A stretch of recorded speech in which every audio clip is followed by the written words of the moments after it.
Earth is a colorful planet, whether it's seen from the depths of space or the depths of canyons, from the lush green of the tropical jungles to the subtle yellows and oranges of the deserts.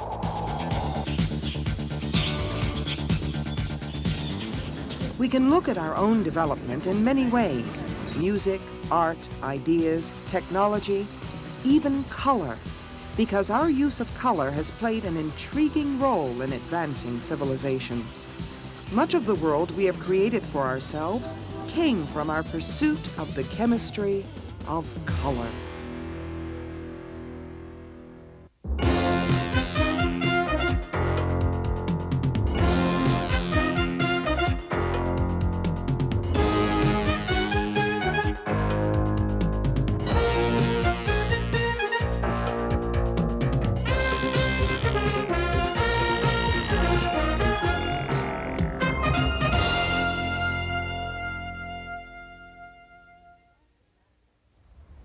Try to imagine a black and white world.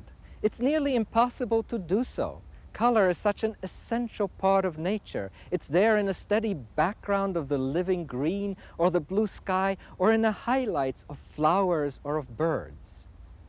The complex brain which distinguishes humans still depends on the senses. So it's no surprise that that feature of the visible world which gives it variety, namely color, should have entered our souls. We want color, and that's why we've brought together the plants in this garden. We describe our emotions in the red of anger and the blues. We want color on our walls. I want it in my clothing. But what is color, and how do we get it? Well, the colors of this world depend on its components, and those are molecules, incredibly large numbers of tiny particles. In the next half hour, we will show you how the search for new colors led to the age of modern chemistry, and how color in turn helps us understand the properties of the world of molecules. People and color. The relationship is strong. Today, our world is rich with color.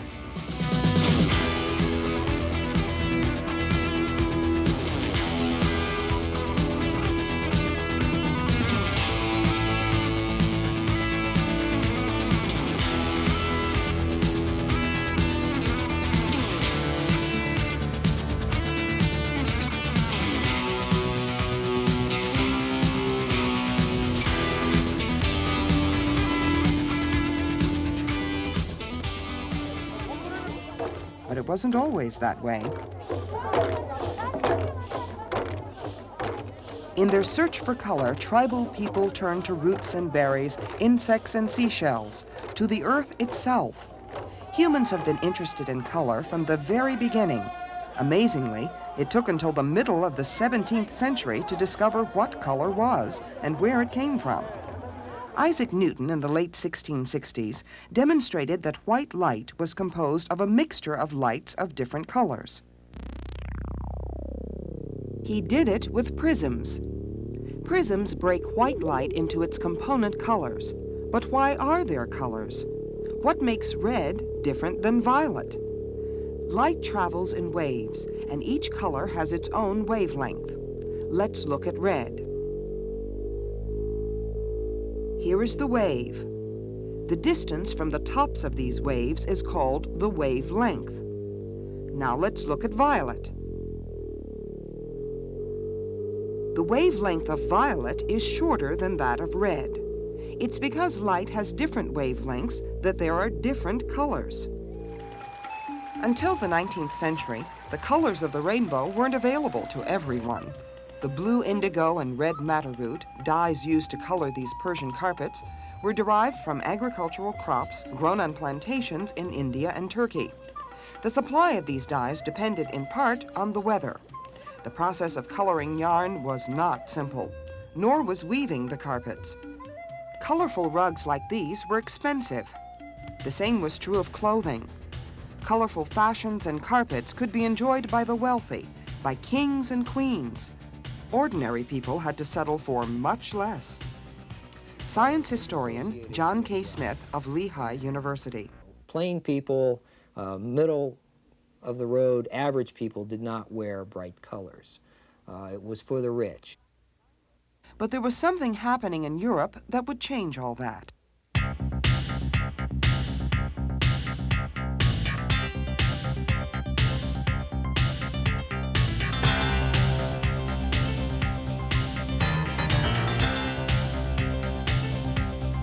Machines. Mass production of textiles, of cloth and clothing, created fashion-conscious consumers. Mass production of clothing meant boom times for dye makers, but that was about to change too. Coal was the fuel of the new industrial age. It ran the mills, and when distilled, lit the streets of Europe. What was left behind as waste was coal tar. One of the things that you had left over was a goo, a thick, viscous stuff, which had no value. Chemists became interested in coal tar. Cheap and plentiful, it contained hundreds of unknown compounds. What was in this coal tar? Early on, benzene and more complex compounds were found to be in coal tar. Aniline was one of the derivatives. Then in 1856, an 18-year-old chemistry student named William Henry Perkin was in his laboratory at home experimenting with coal tar. Malaria was threatening British colonies, and he was trying to synthesize the known treatment quinine. He thought he could make it from coal tar. So young Perkin was going to do a patriotic act and do some good chemistry in the process. Well, his first couple of reactions that he tried yielded nothing but brown gunk. Nothing like quinine. And this is where I think, again, in all these cases, is the key step. He just didn't say, okay, next problem. He said, gee, brown gunk's pretty interesting. What's going on here? Series demonstrator Don Showalter recreates Perkin's experiment. At 18, William Henry Perkin was already a dedicated chemist. School was out on Easter break, but he was in his basement at home trying to make a cure for malaria. He thought that if he combined these white crystals of aniline sulfate with these orange crystals of potassium dichromate, that he would make quinine. Now, here's the way he did it. He took some of the aniline sulfate, put it into a flask of water. That ought to be about enough. And then he added some of the potassium dichromate.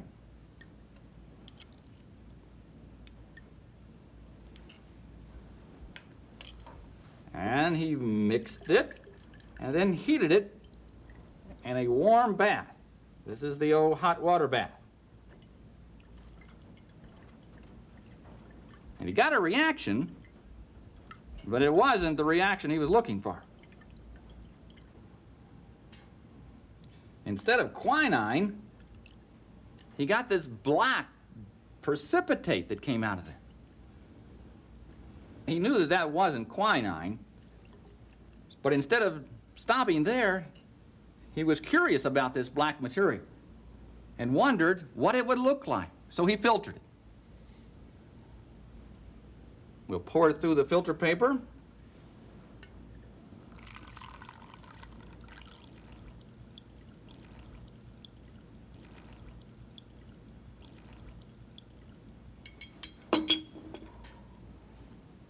Look at this black gunk.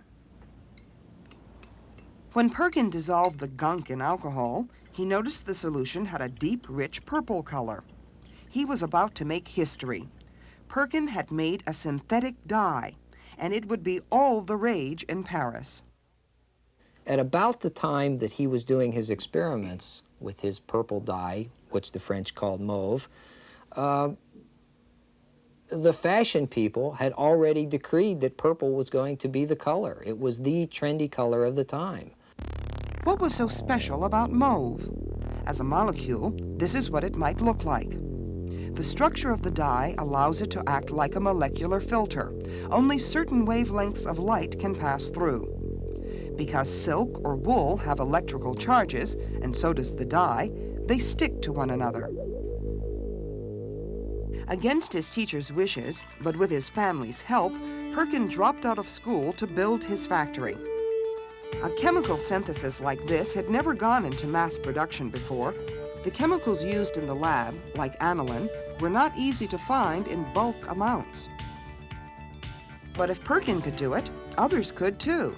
And they did. Only one country had the right combination, the educational system and engineering skills needed by the new chemical industry, Germany. Industry and academia were working closely with one another. Industry was paying for research and then hiring the new students out of the universities. For chemistry, it was the beginning of industrial research and development. The payoffs were immediate.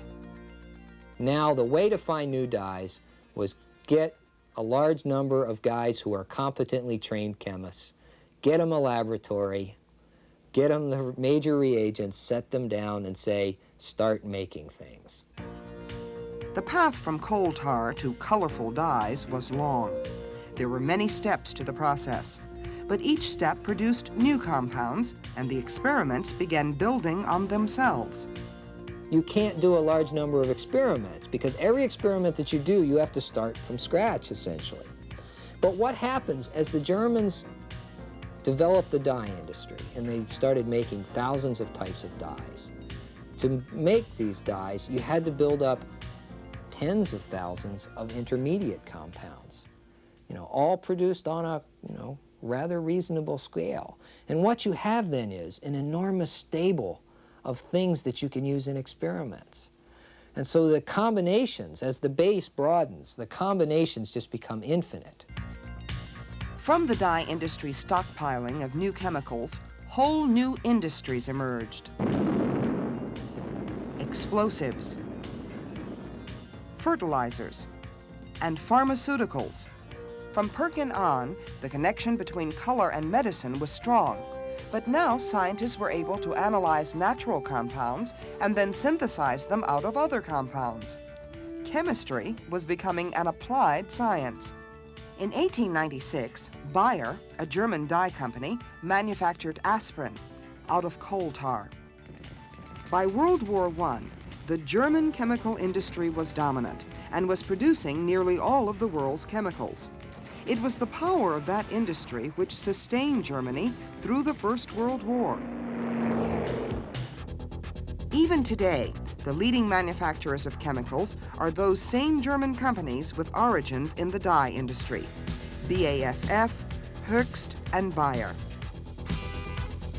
Now there are paints, plastics, pills, fibers and dyes of all colors, brighter colors, and colors for everyone. The early years of chemistry were exciting ones. Not only new dyes, but flavors, pharmaceuticals, all kinds of useful molecules were readily synthesized, almost falling out of the pots of their makers. And 19th century chemists were not only good at making pretty dyes to enliven the world and to make Germany and England rich, they also turned color into a tool for advancing the science of chemistry itself. Early on, it was noted that colors change. Flowers fade, dyes bleach, or some change color when acid is added. Chemists realized that these color changes could provide information on the very reactions in which they were interested. Color could be a tool to understand the molecular world within. How safe is the water? How much acid is in it? How much chlorine? These are chemistry questions. And when we devise tests to answer those questions, we turn to color. There are particular dyes we use to tell us about specific substances. They are called color indicators. Swimming pool test kits, home pregnancy kits, and diabetes tests all rely on color to show their results. Some common color indicators in the laboratory test for the amount of acid in solutions, as Don Showalter demonstrates.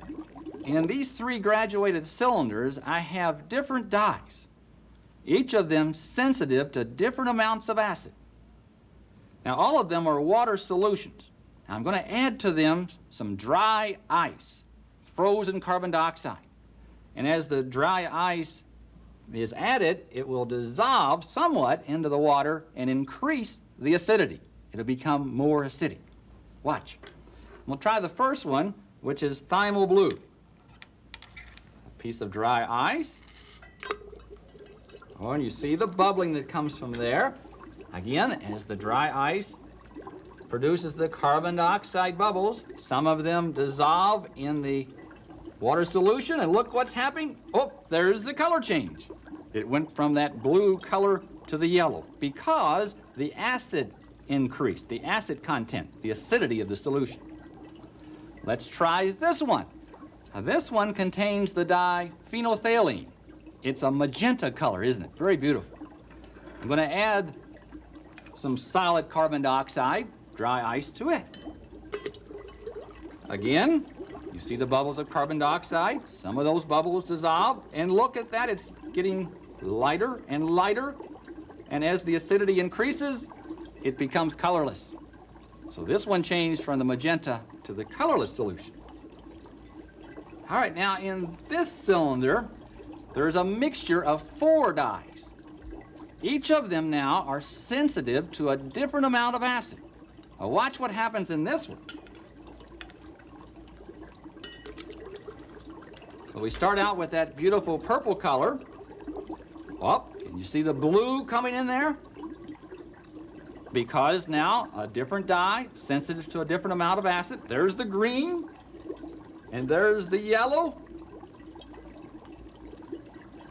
And finally, a red color.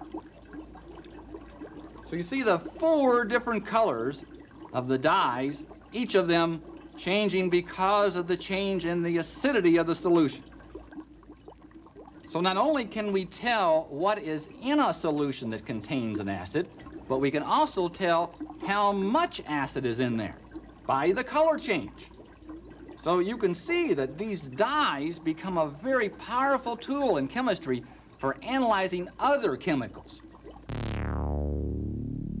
If we could see a phenolphthalein molecule, it might look like this. Again, it is a small molecular filter allowing only magenta to pass through. But phenolphthalein is sensitive to acid. Changes in acidity cause the molecule to change shape, like this. It becomes 3-dimensional, and its ability to filter light is diminished. There's something else even more intriguing about dyes. At the turn of the century, sicknesses like tuberculosis, syphilis, and the flu were attracting scientific attention. Doctors and biologists searching for cures began using the new dyes to stain their cell samples so they could see them more easily under the microscope. Paul Ehrlich, a young German doctor, noticed one dye which stained only certain cells, leaving others unaffected. He had an amazing insight. What if he could find a dye that would stain only bacteria? And what if he could attach a poison to that dye? Could he kill the microorganisms without poisoning the person? This was the beginning of chemotherapy research. In 1908, Ehrlich was awarded the Nobel Prize. The first disease successfully fought with this technique was syphilis, but his dream of finding the magic bullet that would seek out and destroy all pathogens remains unfulfilled. Biologists and histologists still employ similar procedures. Certain dyes can indicate the differences between cancerous cells and healthy ones. And there are further possibilities on the frontiers of biomedicine. Research in genetics, into DNA itself, uses color for mapping molecular architecture. Professor Jacqueline Barton of Columbia University. Color provides a very sensitive indicator about what's going on, about the chemical reaction that's forming. And also we can use the color much as a stain, as a handle, to watch what's going on. This is a compound Professor Barton uses to stain DNA. The vial on the left contains a solution of a special ruthenium compound. It glows under the ultraviolet light, but not much. The vial on the right contains the same compound and the same amount, but DNA has been added. When the dye molecule combines with the DNA, it has a brighter glow. And the tris-phenanthroline complex combined to the DNA. Here's a structure of the DNA. This is how we imagine Professor Barton and her colleagues are designing propeller-shaped dye molecules that bind in certain ways to DNA. And when it binds to the DNA, what we think happens is that one of the blades of the propeller is stacked in between the steps, the rungs of the ladder of DNA. We imagine that it's actually held quite rigidly. And if it's held very rigidly, then when it absorbs light, it will glow for a longer period of time than when it was just free in solution. But the Day-Glo dye can bind to the surface of the DNA too, like this. And when it does, it has a different glow. They're telling us something about the local DNA structure, and so we can use them as a reporter to tell us about the local variations in that structure and how in which they're binding to that structure of DNA. But how can we use color to tell us about the structure of DNA? The ruthenium compound is excited by a burst of laser light. This dye can bind in only two ways to DNA. It's the surface features of the DNA molecule that determine where it will bind. By measuring the different glows, it is hoped we can gain a more detailed understanding of DNA. So for this experiment, what we're going to do is flash the sample, the ruthenium DNA sample, in a very short instant, and then watch the decay of the glow from the sample, from the ruthenium bound to the DNA complex, as a function of time. But since we're only going to flash for an instant, you may not be able to see it. Let's give it a try and see what we can see. All right. Here's the sample. Ah, there was one flash. Did you get that? All right, it's going to do it again. Okay, there it went again. Now let's see whether or not we can see what the computer's seeing in all this. Okay, so now we can see this. Here's a spectrum after short periods of time, and every 4 billionths of a second we can take that spectrum and watch the color and use that information to get dynamic information about how the complexes are binding to DNA. This becomes our probe, our way of looking in detail and looking sensitively at the structure of DNA, and doing it in ways that we just can't do it with our eyes. The next step is to design new Day-Glo dyes to bind to different places of DNA and eventually build a color map of the molecule of life. It has been a little over 125 years since William Henry Perkin first synthesized dye and started a whole new chemical industry.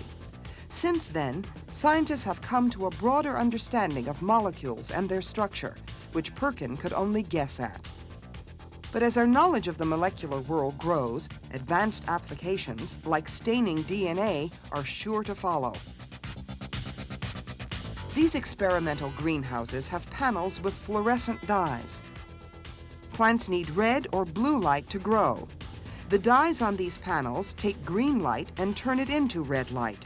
This helps the plants grow faster and be healthier.